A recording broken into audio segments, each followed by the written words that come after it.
ആഴ്ചപ്പാട്. അതെ, കാഴ്ചപ്പാട്. കാഴ്ചപ്പാടിലേക്ക് എല്ലാ മാന്യ പ്രേക്ഷകർക്കും സ്വാഗതം. ജൂൺ 3-ന് സ്കൂളുകൾ തുറക്കുകയാണ്. മലയാളികളെ സംബന്ധിച്ച് ആവേശഭരിതമായ നാളുകളാണത്. എല്ലാ കുട്ടികളും മഴയുടെ അകമ്പടിയോടൊത്ത് സ്കൂളിലേക്ക് യാത്രയാവുകയാണ്. പണ്ടത്തെ പോലെ മഴത്തുള്ളികളോട് കളിച്ചല്ല യാത്ര, വണ്ടികളിലാവും ഏറെ കുട്ടികളും യാത്ര. പക്ഷേ ഒരു പുതുക്കക്കാര്യം എന്ന് പറയുന്നത് വിജ്ഞാനത്തിൻ്റെ വിസ്ഫോടനങ്ങൾ നടക്കുന്ന ഒരു കാലത്താണ് കുട്ടികൾ പള്ളിക്കൂടത്തിലേക്ക് പോകുന്നത്. സർവ്വതും മാറിയിരിക്കുന്നു. പള്ളിക്കൂടത്തിൻ്റെ ഇൻഫ്രാസ്ട്രക്ചർ മാറിയിരിക്കുന്നു, പഠന രീതി മാറുന്നു, ബോധന രീതി മാറുന്നു, പുസ്തകം മാറുന്നു, പാഠ്യപദ്ധതി മാറുന്നു. എല്ലായിടത്തും കുട്ടികൾക്ക് ഒരു മാറ്റം അനുഭവപ്പെടുന്നുണ്ട്. അത് രക്ഷിതാക്കൾക്കും. എന്താണ് ഈ മാറ്റം? ഇന്ന് കാഴ്ചപ്പാട് ചർച്ച ചെയ്യുന്നു. ഇന്നിപ്പോൾ ഈ വിഷയവുമായി ബന്ധപ്പെട്ട് സ്റ്റുഡിയോയിൽ എത്തിയിരിക്കുന്നത് ശ്രീ PK ഗംഗാധര സാറാണ്. സാറ് റിട്ടയർഡ് അധ്യാപകനായിരുന്നു എന്ന് മാത്രമല്ല, ഏറെക്കാലം DPEP, SSA, SSK പദ്ധതികളുടെ സാരഥിയായി ജില്ലയിലും സബ് ജില്ലയിലും വർക്ക് ചെയ്ത ആളാണ്. അടിമാലി പ്രോഗ്രാം ഓഫീസർ എന്ന നിലയിൽ, ജില്ലാ പ്രോജക്റ്റ് ഓഫീസർ എന്ന നിലയിലൊക്കെ ഭരണപരിചയവും അധ്യാപന പരിചയവുമുള്ള ഗംഗാധര സാറിന് ഈ പരിപാടിയിലേക്ക് സ്വാഗതം. സാർ, സ്കൂൾ തുറക്കുകയാണല്ലോ. നമ്മളെ സംബന്ധിച്ച്, കേരളീയനെ സംബന്ധിച്ച് സ്കൂൾ തുറക്കുക എന്ന് പറയുന്നത് അവൻ്റെ സംസ്കാരത്തിൽ അലിഞ്ഞു ചേർന്നിരിക്കുന്ന ഒരു വലിയ സംഭവമാണ്. നമുക്കൊക്കെ അതൊരു വലിയ നൊസ്റ്റാൾജിയായിരുന്നു, ഗ്രഹാതുരത്വമുള്ള ഒരു വലിയ ഓർമ്മയായിരുന്നു. ഇന്നത്തെ കുട്ടികൾക്ക് അത് അങ്ങനെ ആവണമെന്നൊരു നിർബന്ധവുമില്ല. പക്ഷേ ഞാൻ സൂചിപ്പിക്കുന്നത്, സ്കൂൾ തുറക്കുന്നതുമായി ബന്ധപ്പെട്ട് ഒട്ടേറെ മാറ്റങ്ങൾ നമ്മുടെ സമൂഹത്തിൽ വരുന്നുണ്ട്. പാഠ്യപദ്ധതിയിലുള്ള മാറ്റങ്ങൾ, കുറേ പുസ്തകങ്ങൾ മാറിയിട്ടുണ്ട്, ഇപ്പോൾ അധ്യാപകർക്ക് പരിശീലനങ്ങൾ നടക്കുന്നുണ്ട്. ഇതൊക്കെയായിട്ട് ബന്ധപ്പെട്ട് ഇപ്പോൾ പ്രധാനമായിട്ടും ഈ വർഷം സ്കൂൾ തുറക്കുമ്പോൾ പ്രധാന മാറ്റമെന്ന് സാറിൻ്റെ ശ്രദ്ധയിൽപ്പെട്ടത് എന്തൊക്കെയാണ്?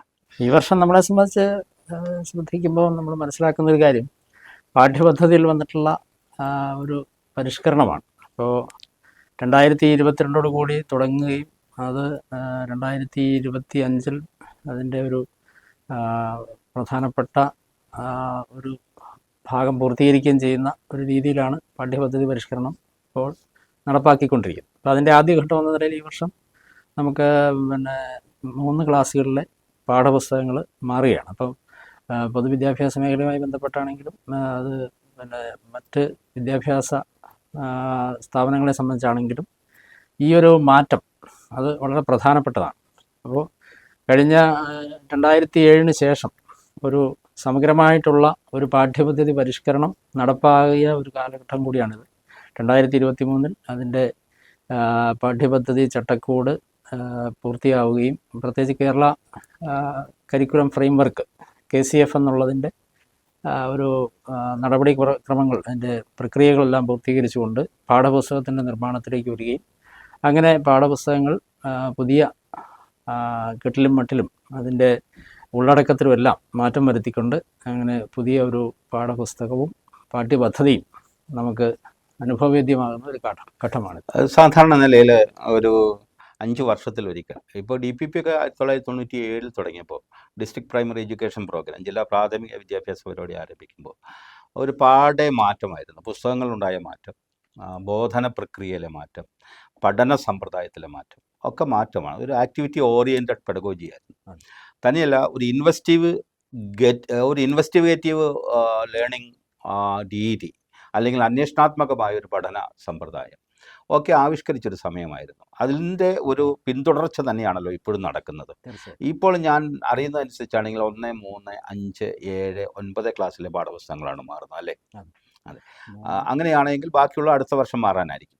അപ്പോൾ സാർ സൂചിപ്പിച്ച ഈ KCFൻ്റെ കേരള ഈ പ്രത്യേകിച്ച് കരിക്കുലം ഫ്രെയിംവർക്കിൻ്റെ അത് ഏതാണ്ട് പൂർത്തിയാവുകയും അതിനെ തുടർന്ന് പാഠപുസ്തകങ്ങൾ പൂർത്തിയാവുകയും അതിൻ്റെ വിതരണം എപ്രകാരം നിൽക്കുന്നു എന്നാണ് സാർ ഇപ്പോൾ അറിഞ്ഞിട്ടുള്ളത്? നിലവിൽ പാഠപുസ്തകത്തിൻ്റെ വിതരണം ജില്ലാതലത്തിൽ വിതരണത്തിനുള്ള ഹബ്ബുകളിൽ എത്തിച്ചിട്ടുണ്ട്. ഇപ്പോൾ നമ്മുടെ ജില്ലയെ സംബന്ധിച്ച് കട്ടപ്പന ആണ് അതിൻ്റെ വിതരണ ഹബ്ബായിട്ട് പൊതുവിദ്യാഭ്യാസ മേഖലയിൽ തിരഞ്ഞെടുത്തിട്ടുള്ളത്. സാർ, ഒത്തിരി കാലം നിലനിന്ന SSK പദ്ധതി മുഖേനയായിരുന്നല്ലോ കുറേ കാലം അതിൻ്റെ വിതരണം. ഈ വർഷം അങ്ങനെ ആയിരിക്കുമെന്ന് പ്രതീക്ഷിക്കുന്നുണ്ടോ? SSK സംബന്ധിച്ച് SSK അതിൻ്റെ പാഠപുസ്തകത്തിൻ്റെ പ്രിൻറ്റിങ്ങുമായി ബന്ധപ്പെട്ട ചെലവാണ് വഹിക്കുന്നത്. സാധാരണഗതിയിൽ അതിൻ്റെ വിതരണമൊക്കെ പൊതുവിദ്യാഭ്യാസ വകുപ്പ് നേരിട്ടാണ്. ഡിപ്പാർട്ട്മെന്റ് നേരിട്ടാണ് അത് ഡിപ്പാർട്ട്മെന്റ്. അത് ഡി ഡി ഡി ഡിഇഒ അതെ എഇഒ മുഖേനയാണ് അത് അതെ അവർ വിതരണം ചെയ്യുകയാണ് അതെ ഇപ്പോൾ. അതെ പണ്ട് അത് SSIയുടെ കയ്യിലായിരുന്നു. അതെ ഞാനൊക്കെ SSIയിൽ ഉണ്ടായിരുന്നപ്പോൾ SSI മുഖേനയായിരുന്നു അതെ അതെ അതിന്റെ വിതരണം തീർച്ചയായും. സാധ്യമായിരുന്നത്. അതെ ഞാൻ ചോദിക്കട്ടെ, അപ്പോൾ ഇപ്പോൾ ഈ പാഠപുസ്തകം സാധാരണയിൽ പാഠപുസ്തകം ഒരു 5 വർഷത്തിലൊരിക്കൽ പരിഷ്കരിക്കണമെന്നൊക്കെ ഒരു ഇതുണ്ട്. ചിലപ്പോൾ 3 വർഷത്തിലൊരിക്കൽ വരെ പരിഷ്കരിക്കും. ആദ്യഘട്ടത്തിൽ DPPയുടെ പുസ്തകങ്ങൾ 3 വർഷത്തിലൊരിക്കൽ പരിഷ്കരിച്ചിരുന്നു. അതെ ഇപ്പോൾ അത് വളരെ കാലവിളംബം നേരിടുന്നുണ്ട്. അതെ 2007ലും 2008 ശേഷം അതെ ഇപ്പോൾ 2024 വരെ ഏതാണ്ട് ഒരേ പാഠപുസ്തകങ്ങളാണ് പോയത്. അതെ അപ്പോൾ ഇങ്ങനെ ഇതിനിടയിൽ ഒരു പാഠപുസ്തക പരിഷ്കരണം വരാതിരുന്നത് എന്തുകൊണ്ടായിരിക്കും? എനിക്ക് തോന്നുന്നു 2007 നമ്മൾ പിന്നെ NCFന്റെ ചുവട് പിടിച്ചുകൊണ്ട് കേരള കരിക്കുലം ഫ്രെയിംവർക്ക് അവസാനമായിട്ട് രൂപപ്പെടുത്തിയതും അതിൻ്റെ അടിസ്ഥാനത്തിൽ ഒരു പാഠപുസ്തക പരിഷ്കരണം നടപ്പാക്കിയത്. പാഠ്യപദ്ധതി ആകെ മാറിയിരുന്നു. ആ ഒരു പാഠ്യപദ്ധതി പരിഷ്കരണം നമ്മളെ സംബന്ധിച്ച് വളരെ പ്രധാനപ്പെട്ടതായിരുന്നു. കാരണം എന്താ വെച്ച് കഴിഞ്ഞാൽ 2-3 പ്രധാനപ്പെട്ട ആശയങ്ങൾ അതിനകത്ത് അവതരിപ്പിക്കും. ഒന്ന്, ഇപ്പോൾ ഇഷ്യൂ ബേസ്ഡ് ലേണിംഗ് അല്ലെങ്കിൽ പ്രശ്നാധിഷ്ഠിത ബോധന രീതി, അതുപോലെ തന്നെ ക്രിട്ടിക്കൽ പെഡഗോജി, അതായത് വിമർശനാത്മക ബോധനം. മറ്റൊന്ന് എന്ന് പറയുമ്പോൾ സോഷ്യൽ കൺസ്ട്രക്റ്റീവിസം എന്ന് പറയുന്ന ഒരു പാരഡൈം ഷിഫ്റ്റ് തന്നെ ആ കാലഘട്ടത്തിൽ പ്രധാനമായിട്ട് ഇൻട്രൊഡ്യൂസ് ചെയ്യും. അപ്പോൾ സോഷ്യൽ കൺസ്ട്രക്റ്റീവിസം എന്ന് പറയുമ്പോൾ സാമൂഹ്യ ജ്ഞാനനിർമ്മിതിവാദം അതൊരു വളരെ പ്രധാനപ്പെട്ട ഒരു ഒരു ഉദ്ദേശത്തോടു കൂടി തന്നെ കൊണ്ടുവന്നൊരു കാര്യമാണ്. കാരണം അറിവ് നിർമ്മാണ പ്രക്രിയ എന്ന് പറയുന്നത് സമൂഹ പങ്കാളിത്തോടു കൂടി തന്നെയാണ് നടക്കേണ്ടത്. കാരണം ഒരു കുട്ടി വളർന്നു വരുന്ന ചുറ്റുപാടിനെ നമ്മൾ നിരീക്ഷിക്കുകയാണെങ്കിൽ അതിൻ്റെ വളർച്ചയുടെ ഓരോ ഘട്ടത്തിലും അറിവ് നിർമ്മാണത്തിൻ്റെ ഓരോ ഘട്ടത്തിലും സമൂഹത്തിന് വലിയ ഒരു ഇടപെടലുണ്ടെന്ന് നമുക്ക് കാണാൻ സാധിക്കും. അപ്പോൾ തീർച്ചയായിട്ടും അത്തരത്തിൽ ഒരു വ്യക്തി കേന്ദ്രീകൃതമായ അറിവ് നിർമ്മാണത്തിൽ നിന്ന് വ്യത്യസ്തമായിട്ട് സമൂഹ പങ്കാളിത്തത്തോടു കൂടി, അല്ലെങ്കിൽ ഇപ്പോൾ ക്ലാസ് റൂം ആണെങ്കിൽ ക്ലാസ് റൂമിൽ കുട്ടികൾ വ്യക്തിഗതമായിട്ടുള്ള പ്രവർത്തനങ്ങളിൽ ഏർപ്പെടുന്നതോടൊപ്പം തന്നെ പിന്നീട് ഗ്രൂപ്പ് വർക്കുകളും അതിലൂടെ അറിവിൻ്റെ നിർമ്മാണവുമാണ് നടക്കേണ്ടത്. അപ്പോൾ സത്യത്തിൽ ഈ അറിവിന്റെ നിർമ്മാണം എന്ന് പറയുന്ന ഒരു ടേം തന്നെ പുതിയ പാഠ്യപദ്ധതിയുമായി ബന്ധപ്പെട്ടുണ്ടായതാണ് അല്ലേ? അതെ തീർച്ചയായിട്ടും അറിവ് നിർമ്മിക്കപ്പെടുകയാണ് അതെ എന്നും, അതെ അറിവ് അല്ലെങ്കിൽ ഉൽപ്പാദിപ്പിക്കപ്പെടുകയാണ്, അതെ അത് നിർമ്മിക്കപ്പെടുകയാണ് എന്നൊക്കെയുള്ള ഒരു കൺസെപ്റ്റ് പുതിയ പാഠ്യപദ്ധതിയുടെ ഭാഗമാണ്. ഉണ്ട്. അതിൻ്റെ സോഷ്യൽ ആസ്പെക്റ്റിനെ കുറിച്ചാണ് സാർ ഇപ്പോൾ പറഞ്ഞത്. അതെ. അതൊരു വൈയക്തികമായ ഒരു ബോധനക്രിയയോ അല്ലെങ്കിൽ പഠന പ്രക്രിയ മാത്രമല്ലെന്നും അല്ല. അത് സമൂഹവുമായി ബന്ധപ്പെട്ട് കിടക്കുന്നെന്നും അതൊരു സാമൂഹിക പ്രക്രിയയാണെന്നും ആണ് ഇപ്പോൾ പറഞ്ഞു വരുന്നതിൻ്റെ ഒരു കാര്യം. അതെ. ഈ പ്രശ്നാധിഷ്ഠിത ബോധന രീതി, ഇൻവെസ്റ്റിഗേറ്റീവ് ലേണിംഗ്, ഒപ്പം തന്നെ ആക്ടിവിറ്റി ഓറിയൻറ്റഡ് പഠന രീതി, അതെ. ഇതെല്ലാം ഈ പുതിയൊരു സങ്കല്പമായിരുന്നു. ആ. ഈ പുതിയ സങ്കല്പങ്ങൾ ഈ പ്രശ്നാധിഷ്ഠിതമായി കുട്ടികൾക്ക് ഈ ബോധന പ്രക്രിയ നൽകുമ്പോൾ ഉണ്ടാകുന്ന മാറ്റം എന്തൊക്കെയായിരിക്കും? അതിപ്പോൾ നമ്മൾ ആ ഒരു ഘട്ടത്തിൽ 2007 KCF വിഭാവനം ചെയ്തത് പ്രധാനമായിട്ടും 8 ഫോക്കസ് ഏരിയകളായിരുന്നു. അപ്പോൾ 14 ഫോക്കസ് ഗ്രൂപ്പുകളുണ്ടായിരുന്നു. പക്ഷേ 8 പ്രധാനപ്പെട്ട പ്രശ്ന മേഖലകളാണ് അന്ന് ഐഡൻറ്റിഫൈ ചെയ്തത്. അപ്പോൾ ആ മേഖലകളെ അടിസ്ഥാനമാക്കിയിട്ടുള്ള ഒരു പ്രശ്ന പരിഹാര രീതിയിലേക്കാണ് പോയത്. അപ്പോൾ ഒരു ഉദാഹരണം പറയുകയാണെങ്കിൽ ഇപ്പോൾ കൃഷി എന്നുള്ളത് ഒരു സംസ്കാരമായി കാണാതിരിക്കുക. ഇപ്പം നമ്മുടെ വളർന്നു വരുന്ന തലമുറയെ സംബന്ധിച്ചിടത്തോളം കാർഷിക വൃത്തിയിൽ ഏർപ്പെടുക എന്ന് പറയുന്നത് ഒരു പക്ഷേ നമ്മുടെ ഒരു സബ്സ്റ്റാൻഡേർഡ് ആയിട്ടുള്ള കാര്യമായിട്ട്, അല്ലെങ്കിൽ നമ്മളുടെ അന്തസ്സിന് പോരാത്തൊരു കാര്യമാണെന്ന് തോന്നുന്നൊരു കാലഘട്ടമാണ്. അപ്പോൾ അത് തീർച്ചയായിട്ടും അതിൽ നിന്ന് വ്യത്യസ്തമായിട്ട് കൃഷി ഒരു സംസ്കാരമാണെന്നും അത് നമ്മളെ നിലനിർത്തുന്ന പ്രധാനപ്പെട്ട ഒരു ഘടകമാണെന്നുള്ള തിരിച്ചറിവിലേക്ക് വരികയും അതുപോലുള്ള കാര്യങ്ങളിൽ ഏർപ്പെടുന്നതിൽ യാതൊരു സങ്കോചവും വിചാരിക്കേണ്ടതില്ല, അല്ലെങ്കിൽ അത് നമ്മുടെ നമ്മുടെ നിലനിൽപ്പിൻ്റെ കൂടി പ്രധാനപ്പെട്ട ഒരു ഘടകമാണ് എന്നുള്ള തിരിച്ചറിവ് കുട്ടികളുടെ. അത് സാർ പറയുമ്പോൾ ഈ പഴയ പാഠ്യപദ്ധതിയെ അത് ചലഞ്ച് ചെയ്യുക കൂടി ചെയ്യുന്നുണ്ട്. അതായത് നമ്മുടെ പൈതൃകപരമായ തൊഴിലിനെ, നമ്മുടെ പാരമ്പര്യമായ ചില വിശ്വാസ പ്രമാണങ്ങളെ, അത് അന്ധവിശ്വാസങ്ങളെയല്ല ഞാൻ സൂചിപ്പിക്കുന്നത്. ഇപ്പൊ കൃഷിയുമായി ബന്ധപ്പെട്ട് തന്നെ നമുക്ക് എത്രയോ വിശ്വാസങ്ങളുണ്ട്. മഴയുമായി ബന്ധപ്പെട്ട് ഇല്ലേ, കാലാവസ്ഥയുമായി ബന്ധപ്പെട്ടൊക്കെയുള്ള ചില വിശ്വാസങ്ങളുണ്ട്. അപ്പോൾ ഇതൊക്കെയായിട്ട് ബന്ധപ്പെട്ട് തന്നെ അതിനെയൊക്കെ ചലഞ്ച് ചെയ്തുകൊണ്ട്, അതായത് അത്തരം വിദ്യാഭ്യാസം നമുക്ക് ഇത്തരത്തിലുള്ള ചില ദുരഭിമാനങ്ങളും നൽകിയിരുന്നു എന്നാണ് കണക്കാക്കേണ്ടത് അല്ലേ? അപ്പോൾ കൃഷിയൊക്കെ സംബന്ധിച്ച് സത്യത്തിൽ കർഷകൻ നാടിൻ്റെ നട്ടലാണെന്ന് നമ്മൾ പഠിപ്പിക്കുകയും കർഷകനെ കാണുമ്പോൾ അവനെ അകറ്റി നിർത്തുകയും ചെയ്യുന്ന ഒരു വിദ്യാഭ്യാസ സമ്പ്രദായത്തിലേക്ക് നമ്മൾ അറിയാതെ മാറിപ്പോയിരുന്നു. അതിനെ തിരിച്ചു കൊണ്ടുവരാനായിരുന്നു ആ ഒരു പദ്ധതിയായിരുന്നു. അപ്പോൾ തീർച്ചയായിട്ടും അത് വളരെ നല്ലതാണ്. ഞാൻ സൂചിപ്പിച്ചു വരുന്നത്, ഇപ്പോൾ അങ്ങനെയുള്ള ഒരു പാഠ്യപദ്ധതി, പ്രശ്നാധിഷ്ഠിതമായ ബോധന പ്രക്രിയ, അതുപോലെ തന്നെ സോഷ്യൽ കൺസ്ട്രക്റ്റിവിസം, ഇതൊക്കെയായിട്ട് ബന്ധപ്പെട്ട് നിലനിൽക്കുന്ന ഒരു പാഠ്യപദ്ധതിയാണ് നമ്മുടെ പാഠ്യപദ്ധതി. എന്ന് പറഞ്ഞാൽ പഴയകാല പാഠ്യപദ്ധതിയിൽ നിന്ന് ഏറെ ഭിന്നമാണിത് അല്ലേ? ഇങ്ങനെ മുന്നോട്ട് പോകുന്ന സമയത്താണ് ഇപ്പോൾ നമ്മൾ ഈ 9.5% പിന്നിട്ടുകൊണ്ടാണ് ഉം. നമ്മുടെ വിജയശതമാനം ഈ വർഷം വന്നിരിക്കുന്നത്, അതെ, അല്ലേ? അതെ. ഏതാണ്ട് SSA നടപ്പാക്കുമ്പോൾ തന്നെ, സർവശിക്ഷാ അഭിയാൻ ഉം. 2001 നടപ്പാക്കുമ്പോൾ തന്നെ ഒരുപക്ഷെ 2025 ആകുമ്പോഴേക്കും 100% SSLC വിജയം ഉറപ്പാക്കുമെന്നൊരു ലക്ഷ്യമുണ്ടായിരുന്നു. ഉണ്ടായിരുന്നു. അത് അത് തീർച്ചയായിട്ടും കുട്ടികൾ പഠനത്തിലൂടെ, ബോധനത്തിലൂടെ, അതിലുണ്ടാകുന്ന മാറ്റത്തിലൂടെയായിരുന്നു ഉദ്ദേശിച്ചത്. അതെ. സത്യത്തിൽ ആ നിലവാരം കാത്തു സൂക്ഷിക്കാൻ കഴിഞ്ഞിട്ടുണ്ടോ? അത് നമ്മളിപ്പോൾ അതിനെ അത്തരത്തിലുള്ളൊരു വിഷയത്തെ നമ്മൾ സമീപിക്കുമ്പോൾ എനിക്ക് തോന്നുന്നത് ഇതിൻ്റെ ഒരു ആപേക്ഷികതയെ കൂടി നമ്മൾ കാണേണ്ടതായിട്ടുണ്ട്. ഇപ്പോൾ അറിവ് നിർമ്മാണത്തെപ്പറ്റി നമ്മൾ നേരത്തെ സൂചിപ്പിച്ചു. ഒരു ക്ലാസ് മുറിയിൽ അറിവ് നിർമ്മിക്കപ്പെടുമ്പോൾ അത് സ്വാംശീകരിക്കപ്പെടുന്ന രീതിയിൽ വ്യത്യാസങ്ങളുണ്ടാകും. ഒരു ക്ലാസ്സിലുള്ള ഇപ്പം 40 കുട്ടികളുണ്ടെങ്കിൽ ആ 40 കുട്ടികളും വ്യത്യസ്തമായ രീതിയിലാണ് അറിവിനെ സ്വാംശീകരിക്കുന്നത് എന്നുള്ളത് വസ്തുതയാണ്. അപ്പോൾ ഓരോ കുട്ടിയുടെയും ആ അറിവ് സ്വാംശീകരിക്കലുമായി ബന്ധപ്പെട്ട് പക്ഷേ ഒരു ഒരു മനോവ്യാപാരം നടക്കുന്നുണ്ട്, അല്ലെങ്കിൽ ഒരു മെൻ്റൽ പ്രോസസ്സ്. അപ്പോൾ ആ മെൻ്റൽ പ്രോസസ്സിനെ കൂടി നമ്മൾ പ്രത്യേകിച്ചും ഈ അസസ്മെൻറ്റുമായി ബന്ധപ്പെട്ട് അല്ലെങ്കിൽ ഇവാലുവേഷനുമായി ബന്ധപ്പെട്ട് നമ്മൾ കണക്കിലെടുക്കേണ്ടതുണ്ട് എന്നുള്ള ഒരു കോൺസെപ്റ്റാണ് ഈ ഘട്ടത്തിൽ നമ്മൾ അവതരിപ്പിച്ചത്. അപ്പോൾ അതിലൂടെ നമ്മൾ മനസ്സിലാക്കേണ്ട ഒരു കാര്യം, ഇപ്പോൾ ബൗദ്ധികമായിട്ടുള്ള ശേഷിയിൽ കുട്ടികളെ സംബന്ധിച്ചിടത്തോളം വ്യത്യാസങ്ങളുണ്ട്. അപ്പോൾ ഒരു കുട്ടി ഉൾക്കൊള്ളുന്ന പോലെ മറ്റൊരു കുട്ടിക്ക് ഉൾക്കൊള്ളാൻ കഴിയില്ല. അപ്പം വ്യക്തിപരമായിട്ടുള്ള വ്യത്യാസങ്ങളെ നമ്മൾ തരണം ചെയ്യുന്നതിന് വേണ്ടിയിട്ട് മൂല്യനിർണ്ണയത്തിൽ സമഗ്രമായ ഒരു പരിവർത്തനം കൊണ്ടുവരാനും കൂടി നമ്മൾ ശ്രദ്ധിച്ചിട്ടുണ്ട്. അപ്പോൾ അതെന്താണെന്ന് വെച്ച് കഴിഞ്ഞാൽ കണ്ടിന്യൂസ് ഇവാലുവേഷൻ, അല്ലെങ്കിൽ ഇപ്പം നമ്മൾ എന്താണ് നിരന്തര മൂല്യനിർണ്ണയം എന്നുള്ളൊരു ആശയം നമ്മളവിടെ കൊണ്ടുവന്നു. അപ്പോൾ നിരന്തര മൂല്യനിർണ്ണയം നടക്കുമ്പോൾ നേരത്തെ ചെയ്തിരുന്നത് പോലെ ഒരു ടേമിൻ്റെ അവസാനമോ അല്ലെങ്കിൽ ഒരു വാർഷിക പിന്നെ എന്താണ് അക്കാദമിക വർഷത്തിൻ്റെ ഒരു അവസാനമോ നടക്കുന്ന ഒരു മൂല്യനിർണ്ണയത്തിന് അപ്പുറത്തേക്ക് നിരന്തരമായിട്ട് അധ്യാപകൻ കുട്ടിയെ നിരീക്ഷിക്കുകയും കുട്ടിയുടെ പുരോഗമനത്തെ വിലയിരുത്തി പോവുകയും ചെയ്യുന്ന രീതിയാണുള്ളത്. അപ്പോൾ അവിടെ തീർച്ചയായിട്ടും ആ ഒരു മൂല്യനിർണ്ണയത്തിൻ്റെ അടിസ്ഥാനത്തിൽ കുട്ടിക്ക് പിന്നെ അർഹമായ ഒരു ഗ്രേഡ് നൽകിക്കൊണ്ട് കുട്ടികളെ ജയിപ്പിക്കാൻ സാധിക്കും. ജയിപ്പിക്കുകയല്ല, കുട്ടിക്ക് ജയിക്കാൻ സാധിക്കും. അതാണ് അതിൻ്റെ അകത്ത്. തീർച്ചയായിട്ടും. അപ്പോൾ സാറ് പറഞ്ഞു വരുന്നത് ഈ പഠന രീതി ആകെ മാറിയ സ്ഥിതിക്ക് ബോധന രീതിയും നമ്മൾ പാരമ്പര്യാധിഷ്ഠിതമായ ഒരു ബോധന രീതിയെ ഉല്ലംഘിച്ചുകൊണ്ട് തികച്ചും വ്യത്യസ്തമായ നൂതനമായ ഒരു പഠന രീതി ആവിഷ്കരിച്ചു. അപ്പോൾ സാറ് സൂചിപ്പിച്ച ഒരു ഏറ്റവും പ്രധാനപ്പെട്ട ഒരു കാര്യം, ഓരോ കുട്ടിക്കും വ്യത്യസ്ത പഠനശേഷിയാണുള്ളത്. അതുകൊണ്ട് DPPയുടെ ആ കാലഘട്ടത്തിൽ തന്നെ നമ്മൾ പറഞ്ഞിരുന്നു, ക്ലാസ്സിൽ 40 കുട്ടികളുണ്ടെങ്കിൽ 40 യൂണിറ്റാണത്. 40 യൂണിറ്റാണ്. അത് ഒറ്റ യൂണിറ്റായി കാണണമെന്ന നമ്മുടെ ചിന്തയെ നേരെ വികേന്ദ്രീകരിച്ചുകൊണ്ട് 40 കുട്ടികൾ 40 യൂണിറ്റ് ആണെന്ന് പഠിപ്പിച്ചിരുന്നു എന്ന് പറഞ്ഞാൽ അതിൻ്റെ അർത്ഥം ഇപ്പോൾ സാറ് സൂചിപ്പിച്ച കാര്യമാണ്. കാരണം ആ കുട്ടിയുടെ മെൻ്റൽ പ്രോസസ്സാണ് പഠനം എന്ന് പറയുമ്പോൾ പോലും കുട്ടി അത് അസിമുലേറ്റ് ചെയ്യുന്നതോ അല്ലെങ്കിൽ ആ കുട്ടി അത് സ്വാംശീകരിക്കുന്നതോ ഒരർത്ഥത്തിൽ കുട്ടിയുടെ ബൗദ്ധിക നിലവാരവുമായി ബന്ധപ്പെട്ടായിരിക്കുമല്ലോ, ഇല്ലേ? അതുകൊണ്ടാണ് നിരന്തര മൂല്യനിർണ്ണയത്തിൻ്റെ സാധ്യത കൂടുതൽ. അത് എത്രമാത്രം ക്ലാസ്സിൽ പ്രസക്തമാണ്?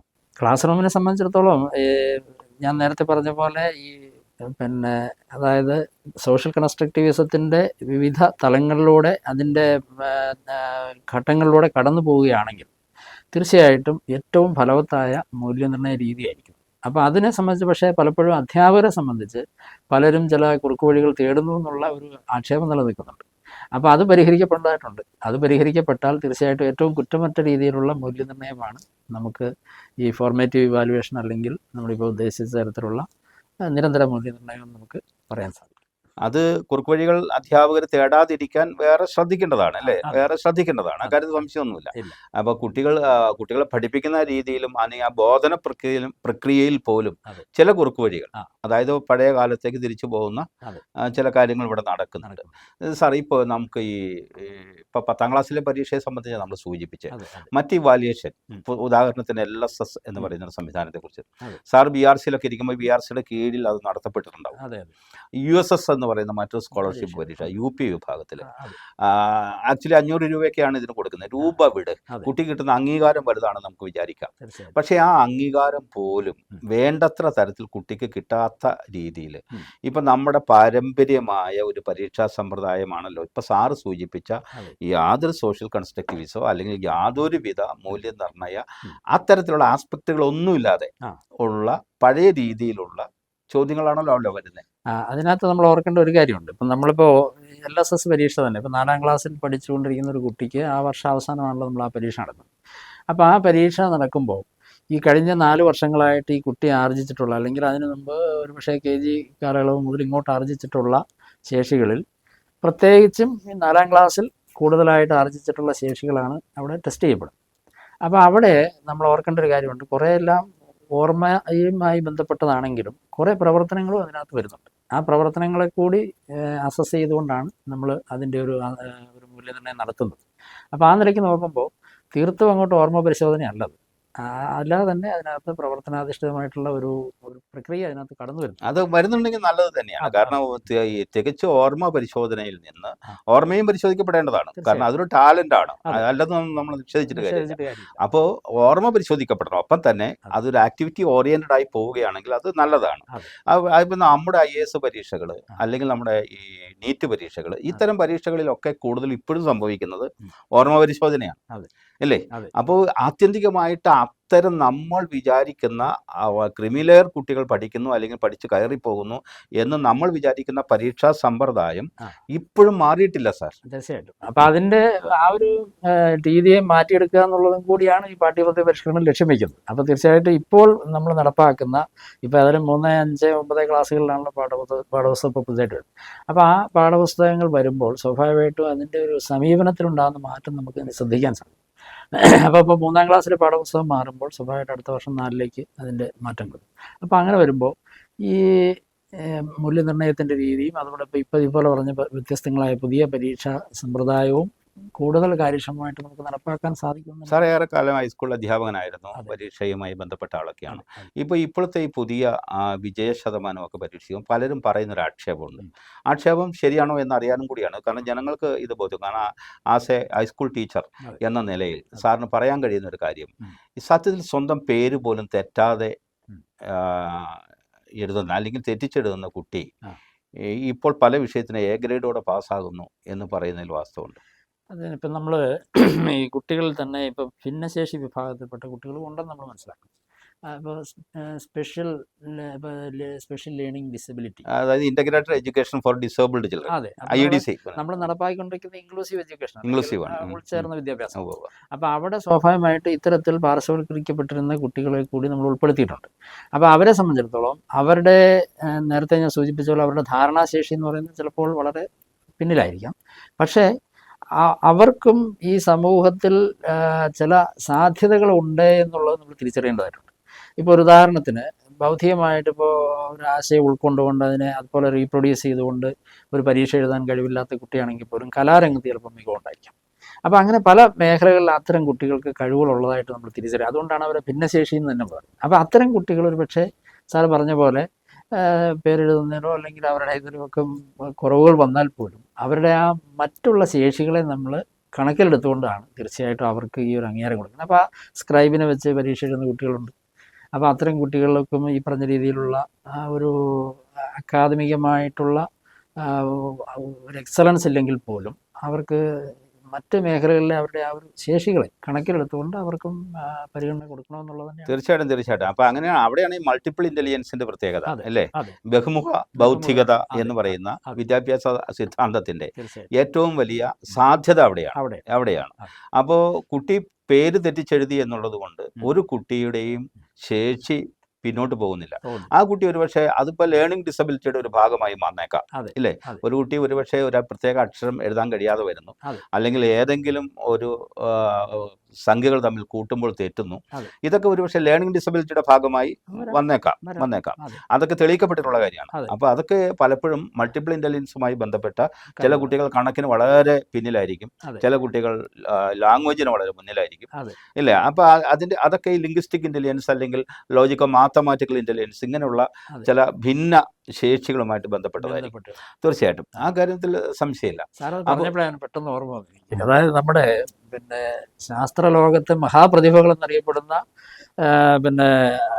ഐസക് ന്യൂട്ടണും അതോടൊപ്പം തന്നെ തോമസ് ആൽവ എഡിസൺ, അതുപോലെ തന്നെ നമ്മുടെ ഐൻസ്റ്റൈൻ, ഇങ്ങനെ ഒരുപാട് പ്രതിഭകളെ നമ്മൾ പരിശോധിച്ചാൽ മനസ്സിലാവും. സ്കൂൾ വിദ്യാഭ്യാസ കാലത്ത് ഇവരെല്ലാം തന്നെ അധ്യാപകർ പല ഘട്ടത്തിലും ഇവർ മണ്ടന്മാരെന്ന് പറഞ്ഞ് എഴുതിത്തള്ളിയ ഒരു അവസരം ഉണ്ടായിട്ടുണ്ട്.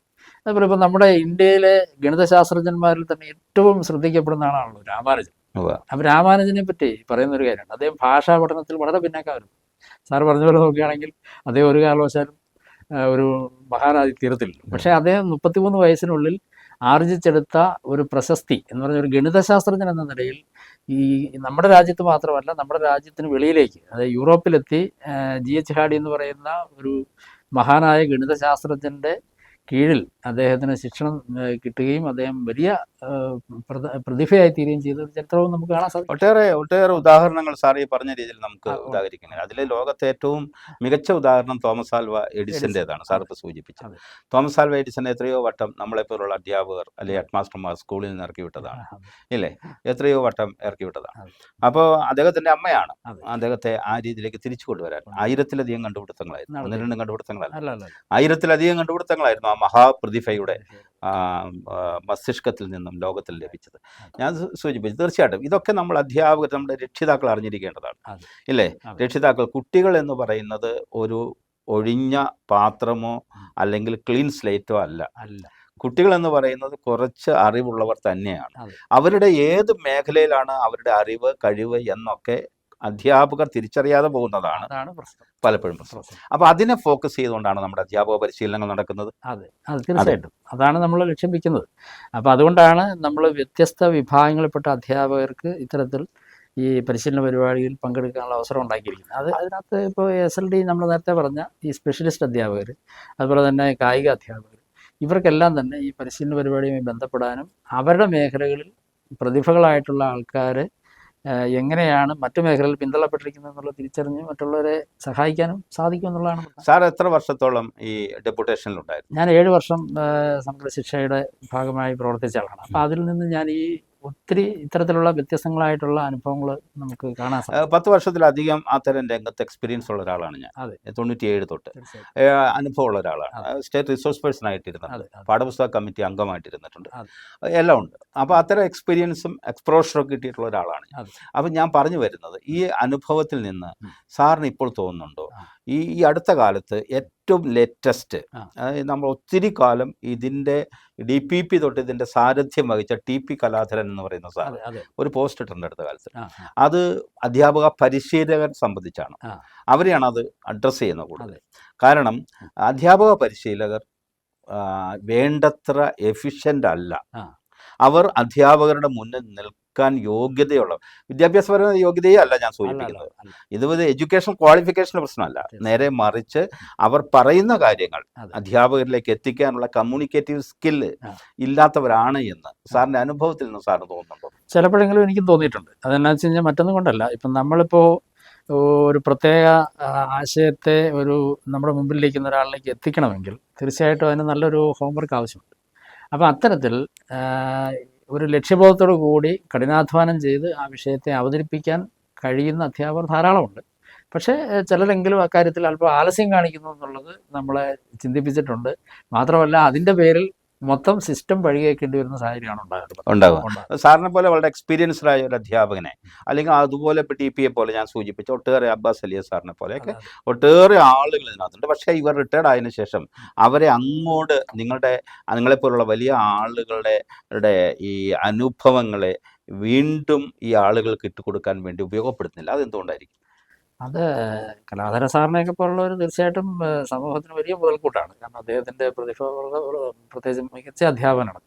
അപ്പോൾ അദ്ദേഹത്തിൻ്റെയൊക്കെ ശേഷികളെ പലപ്പോഴും SSA തന്നെ പല ഘട്ടത്തിലും പ്രയോജനപ്പെടുത്തുന്നതായിട്ടാണ് ഞാൻ മനസ്സിലാക്കിയത്. തുടക്കത്തിലുണ്ടായിരുന്നു, റിട്ടയർ ഉടനെ തന്നെ, പിന്നെ ഇല്ല. കഴിഞ്ഞ വർഷമാണെന്ന് തോന്നുന്നു അദ്ദേഹം ഇടമലക്കുടി പോവുകയും അവിടെ ഒരു പ്രത്യേക പഠന പാക്കേജ് നടപ്പാക്കുന്നതിനെ പറ്റി ഇങ്ങനെ SSAയുമായി ചർച്ച. അതൊക്കെ സ്വന്തം നിലയ്ക്കാണ് പലതും ചെയ്യണത്.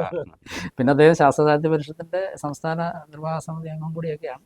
അപ്പൊ ആ നിലയ്ക്കുള്ള അദ്ദേഹത്തിന്റെ ഇടപെടൽ. സാറും പരിഷത്തിന്റെ മേഖലാ സെക്രട്ടറിയാണ് അല്ലേ?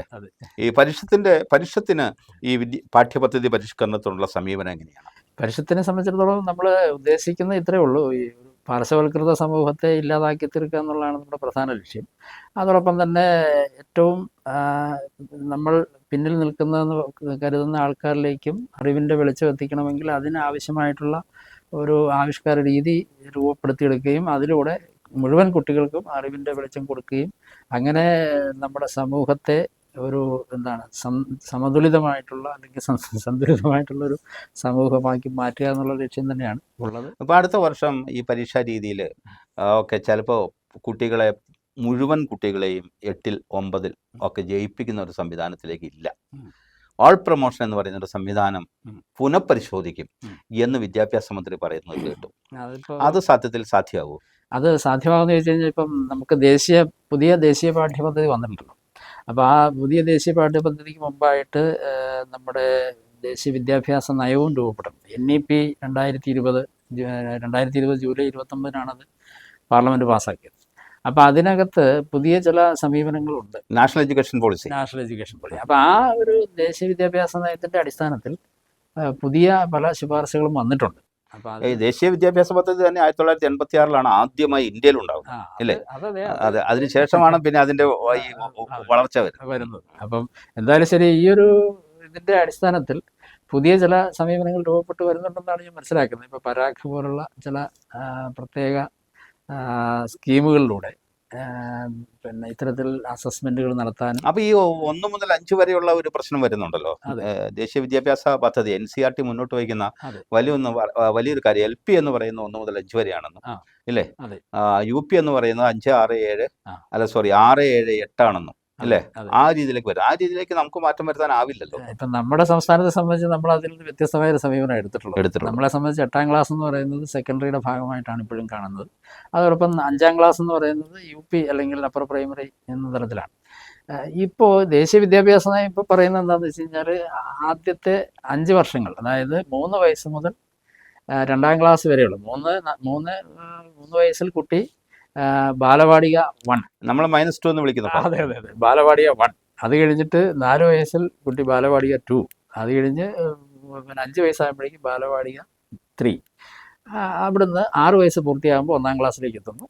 7 വയസ്സ് പൂർത്തിയാകുമ്പോൾ 2ാം ക്ലാസ്. അപ്പോൾ 8 വയസ്സിൽ കുട്ടി 2ാം ക്ലാസ് വരെയുള്ള 5 വർഷത്തെ ഒരു ഘട്ടം പൂർത്തീകരിക്കുകയാണ്. അതാണ് ഇപ്പോൾ ദേശീയ വിദ്യാഭ്യാസം ഇപ്പം വിഭാവനം ചെയ്തിട്ടുള്ളത്. അപ്പോൾ നമുക്ക് കേരളത്തിൽ മാത്രമായിട്ട് മാറി നടക്കാനാവും? ഇല്ല, ഒരിക്കലും മാറി നടക്കാൻ കഴിയില്ല. അപ്പോൾ അതിൻ്റെ ഒരു മാറ്റം തീർച്ചയായിട്ടും ഉണ്ടാകും. അത് മാറ്റം ഉണ്ടാകുമെന്ന് മാത്രമല്ല, ആ ഘട്ടത്തിൽ തീർച്ചയായിട്ടും ഫൗണ്ടേഷണൽ ലിറ്ററസി ആൻഡ് ന്യൂമറസി എന്നുള്ള ഒരു ആശയമാണ്. അപ്പോൾ അതായത് കുട്ടിക്ക് അടിസ്ഥാനപരമായ ഭാഷാശേഷിയും ഗണിതശേഷിയും ഉറപ്പിക്കേണ്ട ഒരു ഘട്ടമാണത് എന്നുള്ള തരത്തിലാണ് ദേശീയ വിദ്യാഭ്യാസ നയം അതിനെപ്പറ്റി പറഞ്ഞിട്ടുണ്ട്. ഇപ്പോൾ ഈ TP കാര്യം, നമ്മൾ TP കലാകാരൻ സാറിൻ്റെ കാര്യമൊക്കെ അദ്ദേഹം ഒരു സംയുക്ത ഡയറി മുന്നോട്ട് വെച്ചിരുന്നു. അദ്ദേഹം തന്നെയാണോ അതിൻ്റെ പിന്നിലെ ബ്രെയിൻ അദ്ദേഹം തന്നെയാണോ എന്ന് എനിക്ക് അറിഞ്ഞൂടാ. ഏതായാലും അദ്ദേഹം അതുമായിട്ട് ബന്ധപ്പെട്ട് ഒത്തിരി വർക്ക് നടത്തുന്നുണ്ട്. അദ്ദേഹത്തിൻ്റെ ഒട്ടേറെ ഫേസ്ബുക്ക് കുറിപ്പുകളും ഞാൻ കാണുന്നുണ്ട്. അപ്പോൾ ആ കാര്യത്തിലാണെങ്കിൽ ഇപ്പോൾ ഏറ്റവും ലേറ്റസ്റ്റ് ആയിട്ട് ഇന്നലെ വരെ ഇട്ടിട്ടുണ്ട്. ഞാൻ പറയും, സംയുക്ത ഡയറി 1ാം ക്ലാസ്സിൽ വലിയ വിപ്ലവം ഉണ്ടാക്കിയിട്ടുണ്ടോ? പറ്റി അത്രയും ഞാൻ കമന്റ് ചെയ്യാൻ ആളല്ല. എന്തായാലും തീർച്ചയായിട്ടും മാറ്റങ്ങൾ ഉണ്ടാകും. അത് ഈ രക്ഷിതാവും കുട്ടിയും കൂടി ചേർന്ന് എഴുതുന്ന ഒന്നാണല്ലോ. ടീച്ചറിന്റെ സഹായം കൂടി അതിനകത്ത് വേണ്ടി വരുന്നുണ്ട്. അങ്ങനെ 1ാം ക്ലാസ് കഴിയുമ്പോഴേക്കും സാർ ഇപ്പം സൂചിപ്പിച്ച ഈ ഭാഷാശേഷി ഉണ്ടല്ലോ, ഗണിതശേഷിയും ഭാഷാശേഷിയും, അത് 1ാം ക്ലാസ്സിൽ വെച്ച് തന്നെ 1ാം ക്ലാസ് പിന്നിടുമ്പോഴേക്കും കുട്ടി വാചകങ്ങൾ എഴുതാൻ കഴിയുന്നു. അതുപോലെ കുട്ടിക്ക് വാചകങ്ങൾ വായിക്കാൻ കഴിയുന്നു. അതാ ഞാൻ നേരത്തെ സൂചിപ്പിച്ചത്. ഈ സാമൂഹികമായിട്ടുള്ള ഒരു ഇടപെടലിലൂടെയാണ് അറിവുണ്ടാകുന്നത് ഞാൻ പറഞ്ഞതാണ്. അപ്പം രക്ഷിതാവ് കുട്ടിയെ അറിയുകയും കുട്ടി രക്ഷിതാവുമായി സഹകരിച്ചുകൊണ്ട് ഒരു അറിവ് നിർമ്മാണ പ്രക്രിയയിൽ ഇടപെടുമ്പോൾ തീർച്ചയായിട്ടും കുട്ടിയുടെ നിലവാരം വലിയ തോതിൽ വർദ്ധിക്കും. അപ്പോൾ ഏതൊക്കെ രക്ഷിതാക്കളാണോ കുട്ടികളെ നല്ല രീതിയിൽ ശ്രദ്ധിക്കുന്നത്, അവരുടെ നിലവാരം വലിയ തോതിൽ വളരുന്നതായിട്ട് നമുക്ക് കാണാൻ സാധിക്കും. തീർച്ചയായിട്ടും അത് ശരി. അതാണ് ഈ സാമൂഹ്യമായ ഇടപെടലിന്റെ വലിയൊരു കാര്യം. ഈ സംയുക്ത ഡയറി എന്ന് പറയുന്നത് സത്യത്തിൽ സാറ് പറഞ്ഞാൽ വലിയൊരു ഉദാഹരണമാണ്. കാരണം ഇത് കുട്ടി സ്വയം ആദ്യം എഴുതാനാവില്ല. അവന്റെ അനുഭവങ്ങളെ വാചകമാക്കി അത് അക്ഷരങ്ങളിലൂടെ വാർന്നു വീഴുക അത്ര എളുപ്പമല്ല.